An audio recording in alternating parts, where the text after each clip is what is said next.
శ్రీరామ్ అందరికీ కూడా ఆ పరమేశ్వరుడు యొక్క ఆశీస్సులు ఎల్లవెల్ల మనస్ఫూర్తిగా కలగాలని కోరుకుంటూ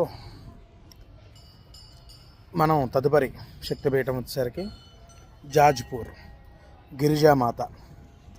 ఇక్కడ అమ్మవారి కటిభాగం పడింది. కటి అంటే నడుము కింద ఈ కటిభాగం పడింది. ఇక్కడ ఇంకొక విశేషం ఏమిటయ్యా అంటే గయాసురుడు త్రిగయా క్షేత్రం ఉంటారు కదా, ఒకటి శిరోగయ మన గయలో ఉంది, పాదగయ పిఠాపురంలో ఉంది, అలాగే నాభి భాగం ఇక్కడ పడింది. ఎవరిది? గయాసురుడే. దానివల్ల ఇక్కడ ఎవరికైనా పితృదేవతలకు పిండ ప్రదానం చేసినా కూడా చాలా విశేషమైనటువంటి ఫలితం లభిస్తుంది. గయాక్షేత్రంలో ఎటువంటి పితృదేవతా కార్యక్రమం చేసినా కూడా కోటి పుణ్యాలు ఫలితం అని చెప్తూ ఉంటారు మన పెద్దలు.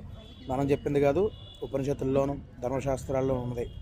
కాబట్టి అవకాశం ఉన్నవారు ఎవరైనా కూడా వచ్చి చక్కగా వాళ్ళ పితృదేవతలకి కార్యక్రమాలన్నీ చేసుకుని వెళ్ళొచ్చు, తప్పేం లేదు. ఇది త్రిగయా క్షేత్రం. అలాగే శక్తిపీఠం అమ్మవారి గిరిజామాత. అలాగే ఇక్కడ అమ్మవారి కటిభాగం నడుం కింద భాగం పడింది. అలాగే ఇక్కడ ఉన్నటువంటి నది పేరు వైతరణి నది. ఇక్కడ నది పేరు ఏమిటయ్యా అంటే వైతరణి. ఇప్పుడు రండి నాతో పాటు చక్కగా గుడి ప్రాంగణం అంతా కూడా చూద్దాం. ఇప్పుడే అర్చన అంతా కూడా ముగించుకొని మనం ఇప్పుడు ప్రాంగణం చూసి అమ్మవారి దర్శనం చేసుకుని మనం బయలుదేరదాం. జై శ్రీరామ్.